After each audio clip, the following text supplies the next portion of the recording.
Bismillahirrahmanirrahim. Assalamu alaikum, dear students and viewers. This is the last part of our today lecture, part number 3.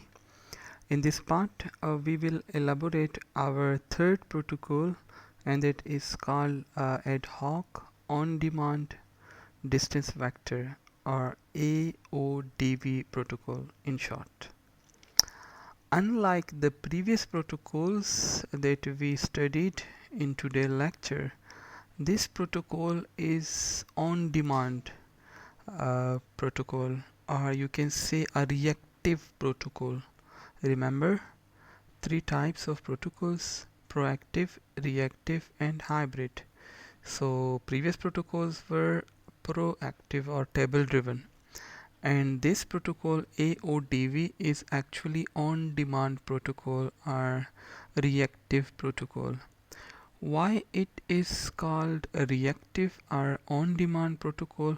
Because the route is established only when it is required by a source node for transmission of data packets. If a node has a packet to transmit towards a destination, then it will send a request for route discovery and then will transmit the packet. If it has nothing to do with the transmission of a packet, then there is no need to discover the route. And obviously you will not using the resources for discovery, and also for utilizing the bandwidth even if it is not required. So that is the beauty of on-demand routing protocol. So the AODV protocol will also provide you a loop-free routes, right? Remember, a routing loop is a problem in some scenarios. So this protocol has the functionality to deal with the routing loops problem. And also it has the advantage that protocol does not require the global periodic routing advertisement because of the on-demand nature of this protocol. Okay, so in AODV, the source node and also the intermediate nodes, they will store the next hop information corresponding to each flow for data packet. As I mentioned, if a node has a packet to send, then the source node itself and the intermediate node will store the next hop information corresponding to this particular flow related with this particular source. They will try to establish the route towards the destination only for this particular flow of information. So when a source requires a route to a destination, what will happen? It will flood the network with a special type of packet that is called a route request packet. यानी जो AODV protocol है, इसमें हम route को establish करते हैं on demand. अगर किसी नोड के पास कोई पैकेट है और वो नोड इस पैकेट को किसी डेस्टिनेशन के लिए सेंड करने जा रहा है, देन उस टाइम पे ये नोड जो है वो रूट को इस्टेब्लिश करेगा. पहले से वो रूट अवेलेबल नहीं होता, so it will discover the node when it needs, right.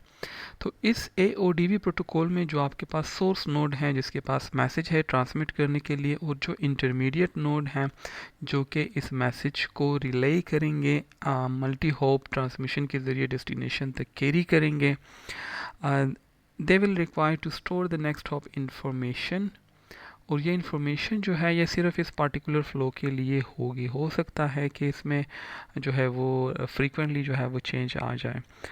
सो फिर होता क्या है कि AODV में अगर किसी सोर्स के पास कोई पैकेट है या इसको कोई रूट चाहिए पैकेट को सेंड करने के लिए टुवर्ड्स डेस्टिनेशन, तो सोर्स नोड क्या करता है? एक्चुअली एक स्पेशल पैकेट जिसको हम रूट रिक्वेस्ट पैकेट कहते हैं, इसको वो ब्रॉडकास्ट करता है with the help of flooding in the network. अब जैसे ही सोर्स इस पैकेट को ट्रांसमिट करता है on it's way through the network, ये जो पैकेट होता है रूट रिक्वेस्ट का, it will initiate the creation of a temporary route table entries for the reverse path at every node it passes. इसका मतलब है कि फॉर एग्जांपल नोड ए से नोड नोड नोड डी की तरफ कोई packet, the source is A, the destination is D. So जैसे ही पैकेट ए से बी की तरफ जाएगा तो जो इंटरमीडिएट नोड है बी, वो क्या करेगा, अपने रूटिंग टेबल में एक टेम्पररी एंट्री वो क्रिएट कर लेगा। क्यों?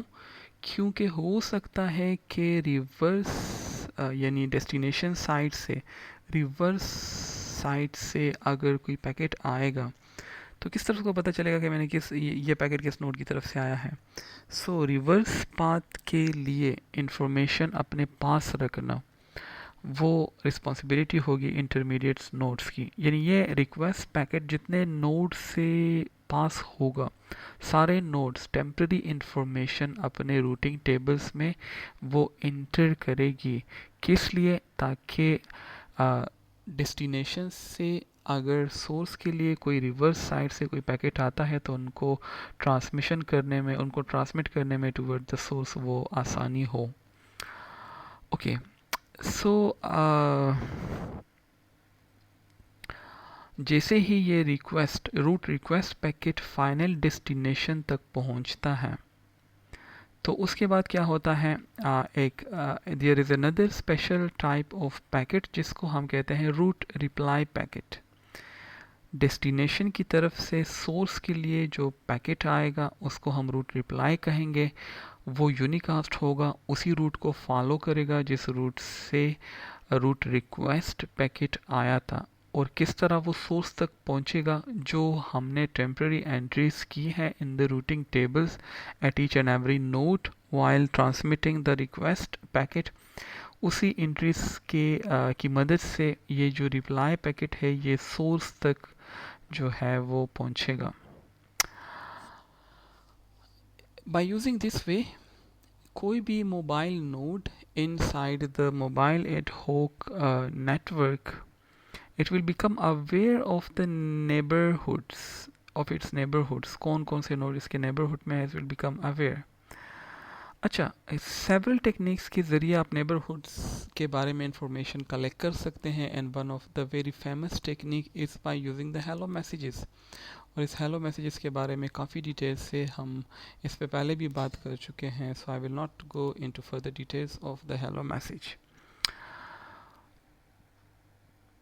अच्छा, जो टेबल्स में एंट्रीज होती हैं, इस प्रोटोकॉल में the entries are maintained by a timer based system, TTL भी आप इसको कह सकते हैं, और इसको और भी नाम हम दे सकते हैं कि फॉर एग्जांपल अगर किसी रूटिंग टेबल में कोई एंट्री वो इमीडिएटली यूज़ नहीं होती और उसका टाइमर एक्सपायर हो जाए, so the entry must be removed from the routing table, right. AODV का एक डिसएडवांटेज है कि it does not has the capability to repair the broken paths locally. तो अगर कोई पाथ ब्रेक कर जाए, सो जितना भी उस रूट में जितने भी नोड्स इन्वॉल्व है, all of them need to collaborate with one another in order to disseminate this information to the other nodes that are involved in the delivery of the packet or in the relay process of the packets. सो जैसे ही कोई path break होता है between any two nodes, एक third type का packet है जिसको हम कहते हैं root error packet. Both nodes they will initiate the root error packet. इस पैकेट के ज़रिए वो इन्फॉर्म करेंगे अपने एंड्स नोड को कि the link is not available, the link is break due to any reason, so they will try to find an alternative route. और इसके साथ ही जो एंड नोड्स हैं, they will delete the corresponding entries from their table. Link available नहीं है तो entries का क्या करना, ठीक है। तो टेबल में नए रूट डिस्कवरी प्रोसेस के बाद नई एंट्रीज जो है वो इस टेबल में फिर डालेंगी। सबसे बड़ा एडवांटेज इस प्रोटोकॉल का कि routes are establish on demand, right. और इसके अलावा एस्टेब्लिशमेंट के लिए भी हम देखेंगे कि डिफरेंट सीक्वेंस नंबर्स को हम यूज़ करते हैं in order to find the latest route towards the destination। तो अगर आपके पास कोई स्पेशल टाइप ऑफ नेटवर्क है जिसमें कांस्टेंट है और रिसोर्सेज फॉर एग्जांपल WSN, तो उस केस में मेन एडवांटेज क्या है कि अगर आपका नोड कोई पैकेट ट्रांसमिट करने नहीं जा रहा, so it does not need to serve it resources for establishment of the route. कोई पैकेट नहीं है, कोई रूट आपको यूज़ ही नहीं करना, so why you will establish that route. आप रूट को तब डिस्कवर करेंगे, तब यूज़ करेंगे when you required it, when you have some data to send. जो सबसे बड़ा डिसएडवांटेज है कि अक्सर इसमें स्टेल एंट्रीज इंटरमीडिएट नोड की वजह से आ जाती हैं। ओके, हो सकता है कि इंटरमीडिएट नोड के पास updated information about a link वो अवेलेबल ना हो और इंटरमीडिएट नोड्स को वो इंफॉर्मेशन पहुंचने में वो डिले आ जाए, so there is a problem, लेकिन not that much. Okay, so अगर कोई पुराना सीक्वेंस नंबर है और वो अपडेटेड फॉर्म का जो सीक्वेंस नंबर है वो इंटरमीडिएट नोड्स के पास अवेलेबल नहीं है,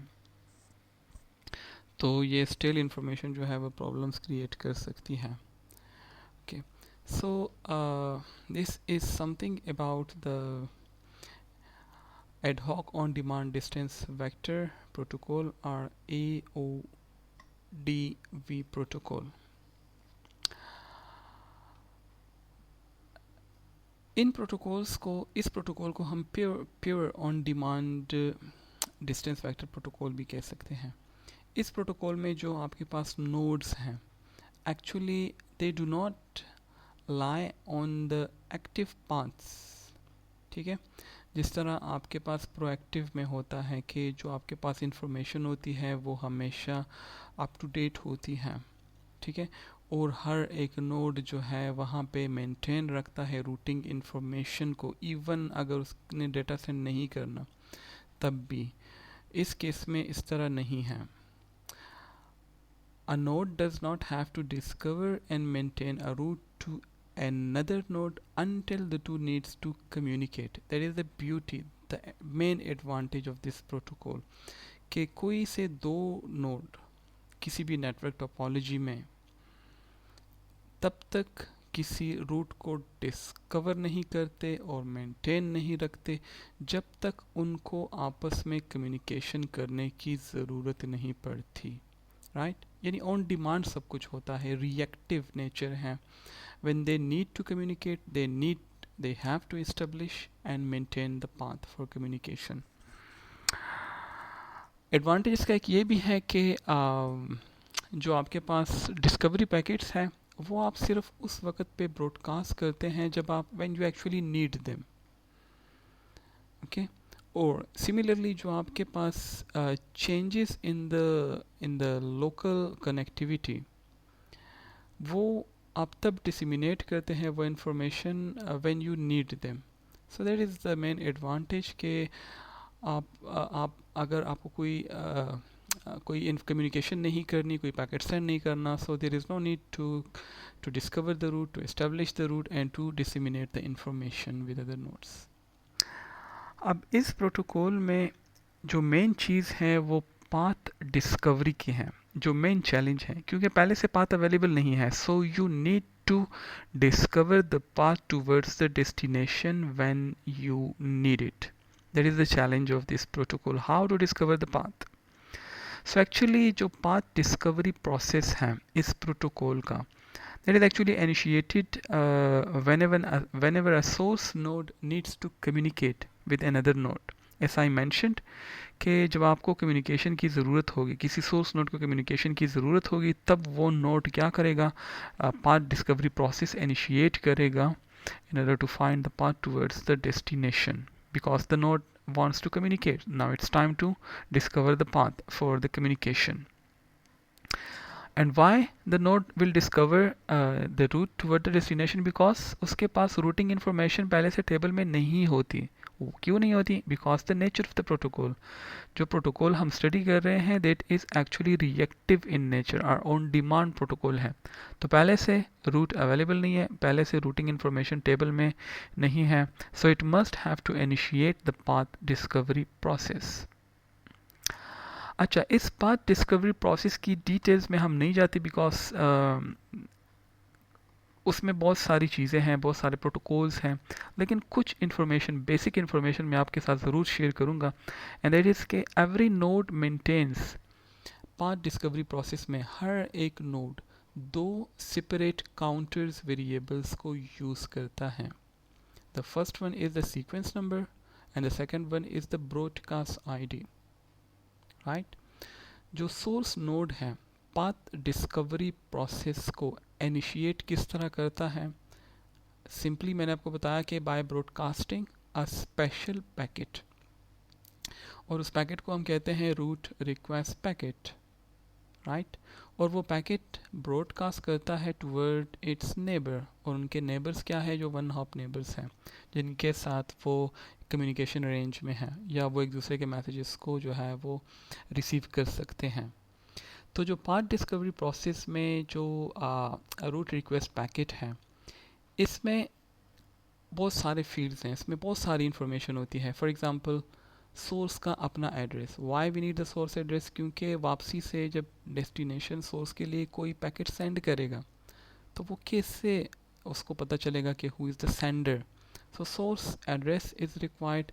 एंड जिस तरह मैंने आपको बताया कि sequence number and broadcast ID, they are important fields of the route request packet.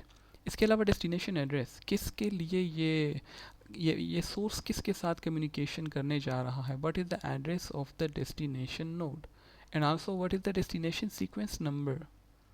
And the last information, the last field of this root request packet is the number of hop, जिसको हम hop count भी कहते हैं, और it is helpful in finding the shortest path toward the destination। तो जो fields हैं इसमें जो source address हैं और broadcast ID है, it will actually uniquely identify the request message, the request packet, root request packet। जो broadcast ID है ये हर एक मैसेज के लिए हम क्या करते हैं, इंक्रीमेंट करते हैं। Whenever the source issues a new request packet, route request packet, so the broadcast ID for every route request packet is going to be incremental in nature. अच्छा, अब जैसे ही ये रूट रिक्वेस्ट पैकेट नेबर्स को मिलता है तो वहाँ पे आपके पास ऑप्शंस हो सकते हैं कि जो आपके पास नोड अवेलेबल है, या तो वो सेटिस्फाई करेगा इस रिक्वेस्ट को by sending a route reply packet, which is also another type of special packet back toward the source, या अगर उसके पास इंफॉर्मेशन अवेलेबल नहीं है तो वो इस पैकेट को आगे रीब्रॉडकास्ट करेगा toward its own neighbour. For example A ने बी को रिक्वेस्ट सेंड की, बी के पास इंफॉर्मेशन नहीं है, रिप्लाई नहीं कर सकता, तो वो क्या करेगा, आगे अपने नेबर्स को, फॉर एग्जांपल सी को, डी को, ई को, उनको वो आगे जो है वो रिक्वेस्ट पैकेट फॉरवर्ड करेगा, राइट। और जो हॉप काउंट का काउंटर है, जो वेरिएबल है, वो साथ में इंक्रीज होता जाएगा। ए ने बी को किया, the count is for example 1, B ने सी को किया, the hop count is now 2, C अगर डी को करता है, so the hop count is incremented every time the packet is forwarded by a node. अच्छा, यहाँ पे एक चीज़ ज़रूरी है कि यहाँ पे duplicate copies of the same broadcast packet can be receive at various neighbourhood, यानी एक पैकेट की मल्टीपल कॉपीज़ किसी एक नोड को रिसीव हो सकती है। सो इस केस में जब इंटरमीडिएट नोड रिसीव करता है मल्टीपल कॉपीज़ को of the same root request packet जो कि उसको ऑलरेडी मिल चुकी है, तो वो क्या करेगा, सिंपली इसको डिस्कार्ड करेगा, ड्रॉप करेगा। और उसको पता किस तरह चलेगा कि ये आउटडेटेड है, ये पहले मुझको मिल चुकी है, because of the broadcast ID of the route request packet. अगर ब्रॉडकास्ट आईडी किसी पैकेट की सेम है विद ऑलरेडी जो उसके पास है रूटिंग टेबल में, तो उसको डिस्कार्ड करेगा। उसको पता कैसे चलेगा, ब्रॉडकास्ट आईडी फील्ड से। So it will simply discard और ड्रॉप द पैकेट, और इसको आगे जो है वो रीब्रॉडकास्ट नहीं करेगा बिकॉज वो इसको एक दफ़ा कर चुका है। Okay, so this is something about the special packet, root request packet, and how the root discovery process work.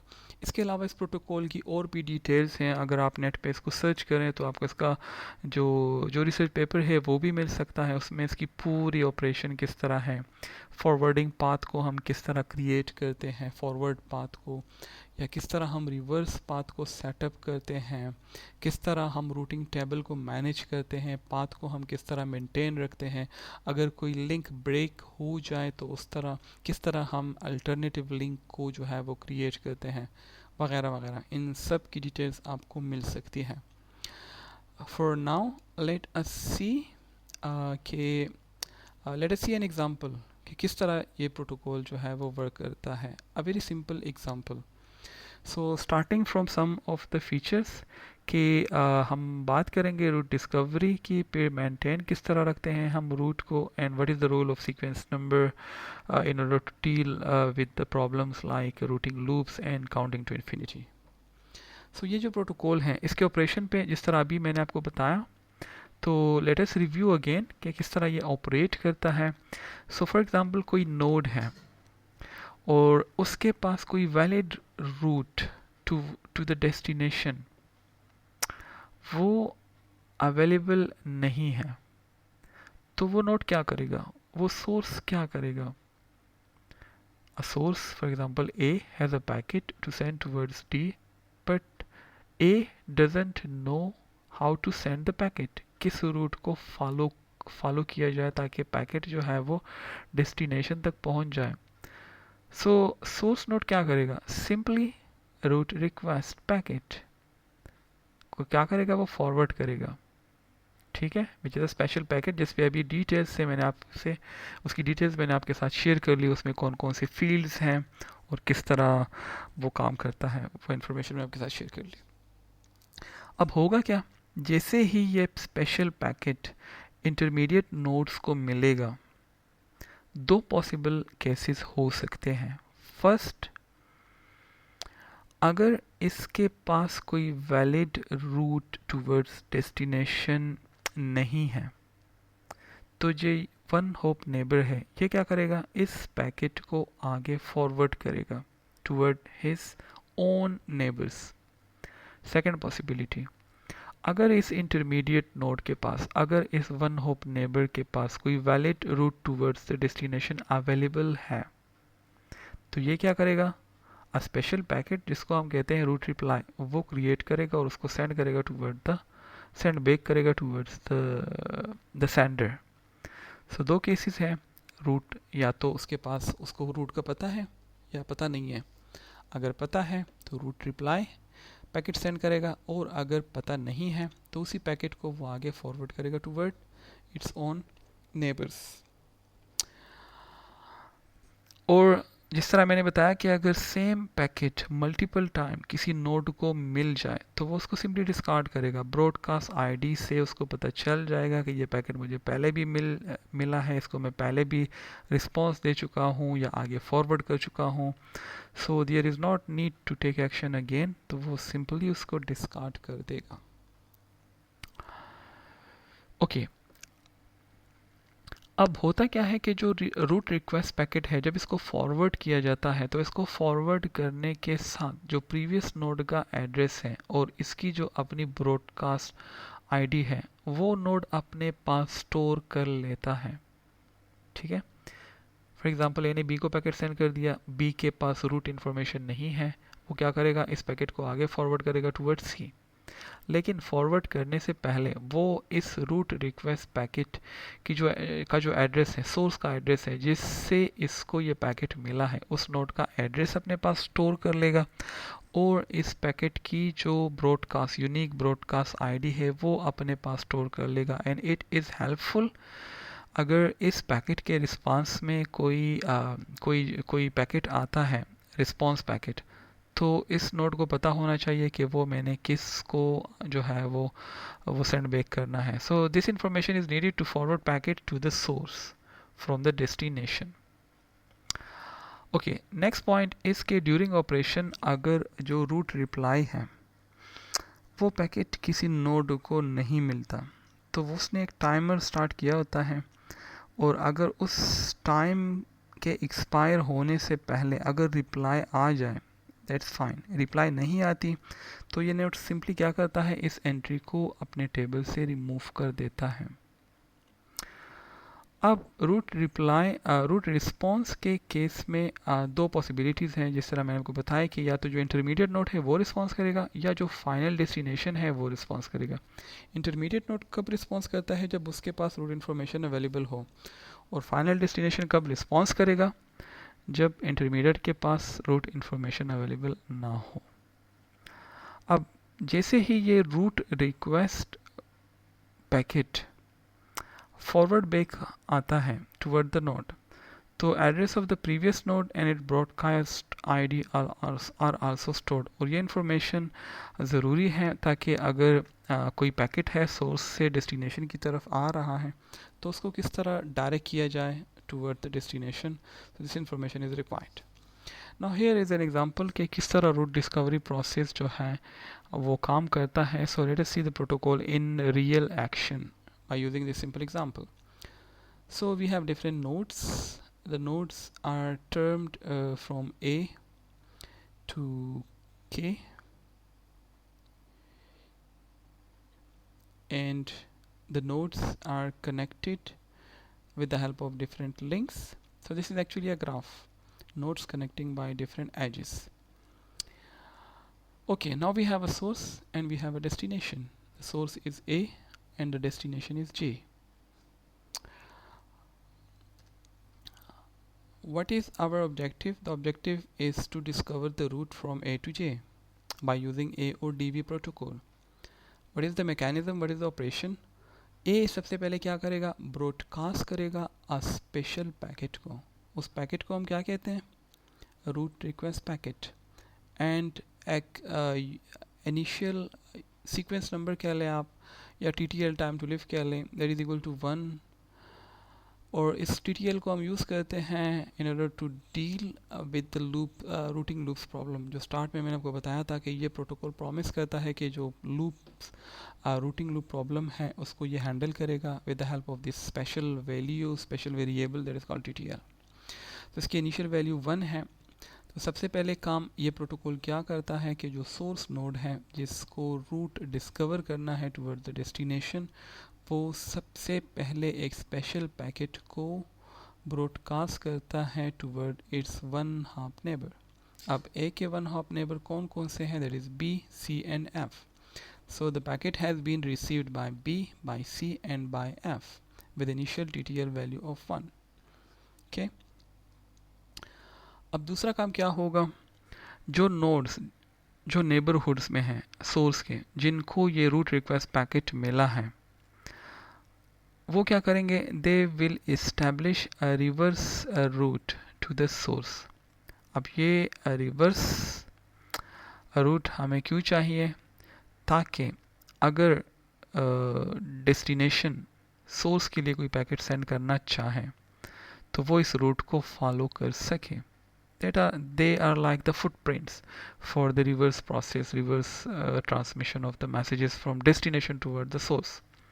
तो सबसे पहले सोर्स ने रिक्वेस्ट मैसेज को सेंड किया टुवर्ड इट्स नेबरहुड ने क्या किया, रिसीव करने के बाद रिवर्स रूट्स को सेटअप किया विद द सोर्स नोड्स. अब ए जो है वो दोबारा रूट रिक्वेस्ट सेंड करेगा क्योंकि इसको फाइनल डेस्टिनेशन तक रूट अभी नहीं मिली. So it will increase the TTL by 2 and will resend another route request towards its destination, towards its one hop neighbor. They are B, C and F.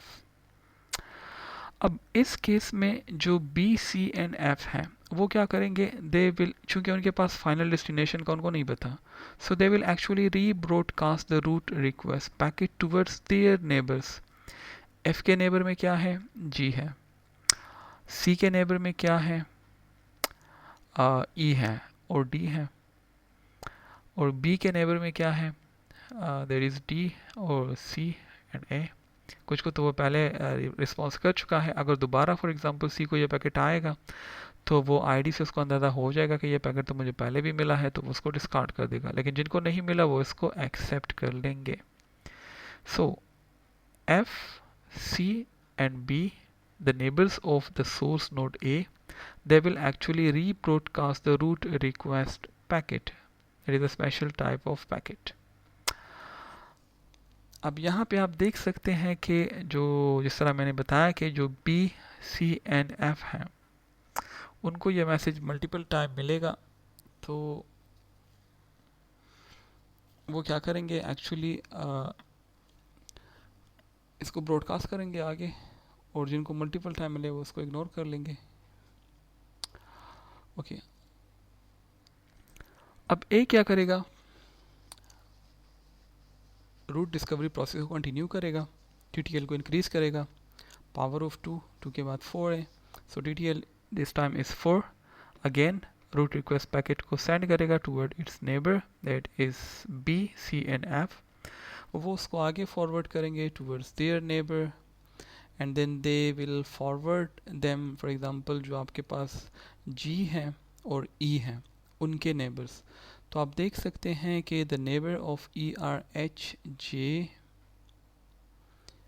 And I, while the neighbor of G is H. So you see, now यहाँ पे आप देख सकते हैं कि जो final destination है उस तक रूट रिक्वेस्ट इवेंचुअली रीच कर गया, that is J. Now the root request packet has successfully arrived at our destination J. अब रूट डिस्कवर हो गया, ए को पता चल गया कि जो पैकेट मैंने सेंड करना है टूवर्ड्स डेस्टिनेशन जे, किस रूट के ज़रिए वो पैकेट मैं सेंड कर सकता हूँ। The route has been discovered.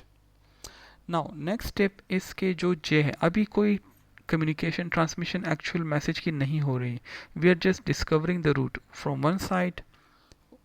Root discover हो गया, अब जे क्या करेगा, जो डेस्टिनेशन है, it will send the second special packet that is route reply back to the source using the reverse route. So इस केस में इसको जो है वो H भी है और E भी है, लेकिन E को ये सेलेक्ट करता है because that is the best path. So E को, अब E जो है दोबारा क्या करेगा, फॉरवर्ड पाथ इस्टेब्लिश करेगा J के साथ। क्यों? क्योंकि आगे जाके A मैसेज सेंड करेगा J के लिए, so that is why forward path is also necessary. इसी तरह C, forward and backward path, and then A. Now A has a route to J, node A can now communicate with J, and this is how the root discovery process work. So I can now use the forward route created to send the packets. Okay, अब for example consider करें कि आपके पास इस example में जो source node है वो B है और जो आपका डेस्टिनेशन है वो J है, and we want to discover the route from B to J। What is going to be the process? सबसे पहले काम क्या होगा जी,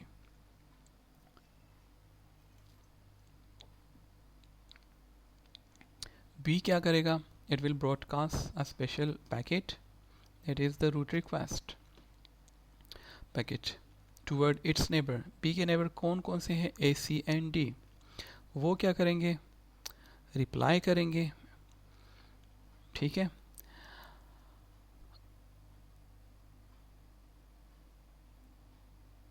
एंड देन कुछ स्टेप्स यहाँ पे एमिटेड हैं, बट देन क्योंकि एक दफ़ा हम देख चुके हैं किस तरह पाथ इस्टेब्लिश होता है, सो यहाँ पे शॉर्टन किया गया है प्रोसेस को। So now we have a route establish between B and J।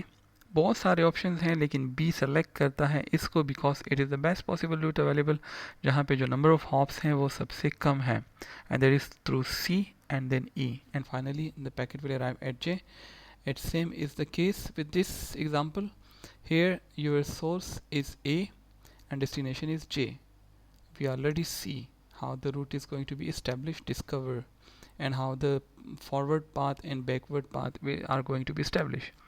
अब the case is कि अगर कोई लिंक फेल हो जाए, रूट एरर जिसको हम कहते हैं, वो अगर हो जाए तो उस केस में ये प्रोटोकॉल किस तरह बिहेव करेगा। So we know the path is from A to C, C to E, and from C to J.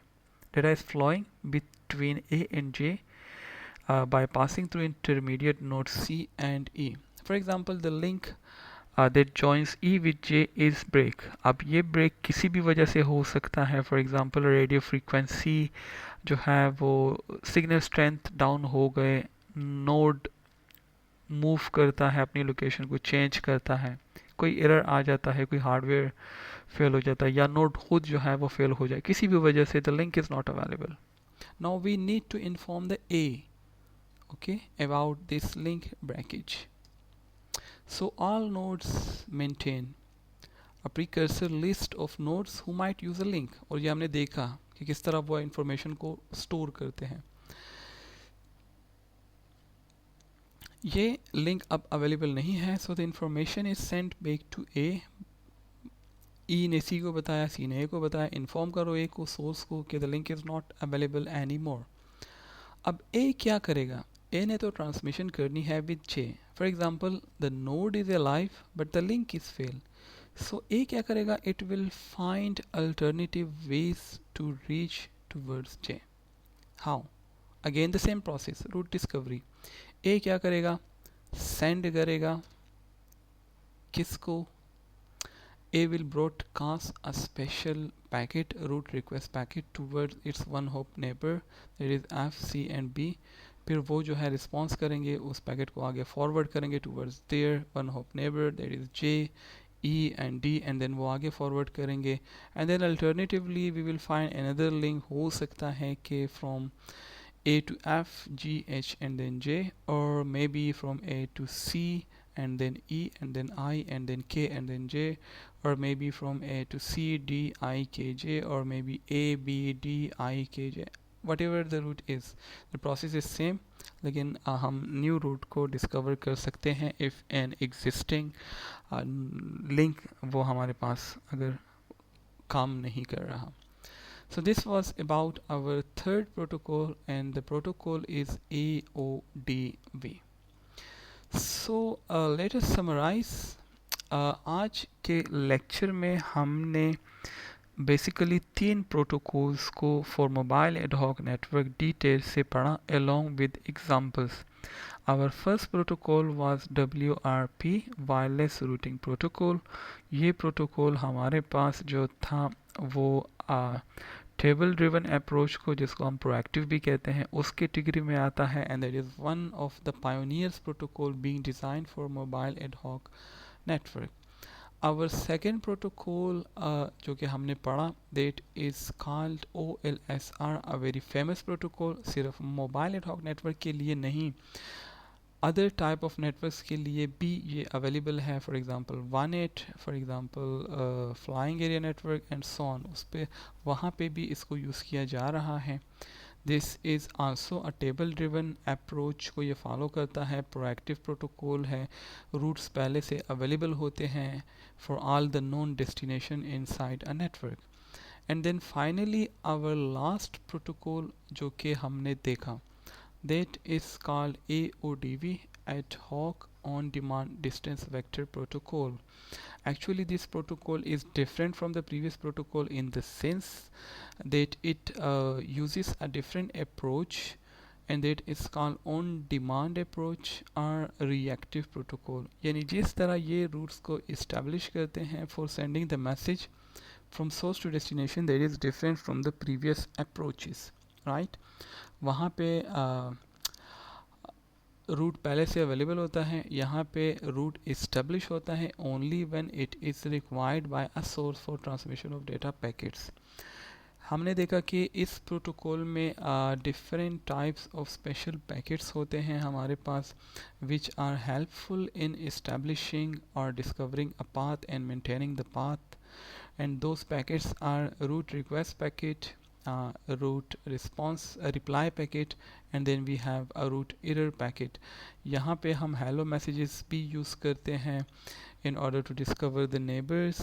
और इस प्रोटोकॉल में जो है वो neighbors जो है वो coordinate करते हैं with the source in order to establish a path towards the final destination. इसके कुछ एडवांटेजेस भी हैं और डिसएडवांटेजेस भी हैं, उस पर भी हमने बात की और इस प्रोटोकॉल के एग्ज़ाम्पल भी हमने देखे। सो इंशाल्लाह नेक्स्ट लेक्चर में we will study some more protocols, routing protocols for mobile ad hoc network, and our next lecture is going to be the last lecture of network layer of mobile ad hoc network. उसके बाद हम transport layer के बारे में पढ़ेंगे कि mobile ad hoc network transport layer के कौन से इश्यूज़ हैं, चैलेंजेस हैं और कौन कौन से प्रोटोकॉल्स हमारे पास ट्रांसपोर्ट लेयर पे अवेलेबल हैं। सो आज के लिए इतना काफ़ी है। इंशाल्लाह नेक्स्ट वीक दोबारा मिलेंगे, तब तक के लिए अल्लाह हाफिज़, take a good care of yourself, bye.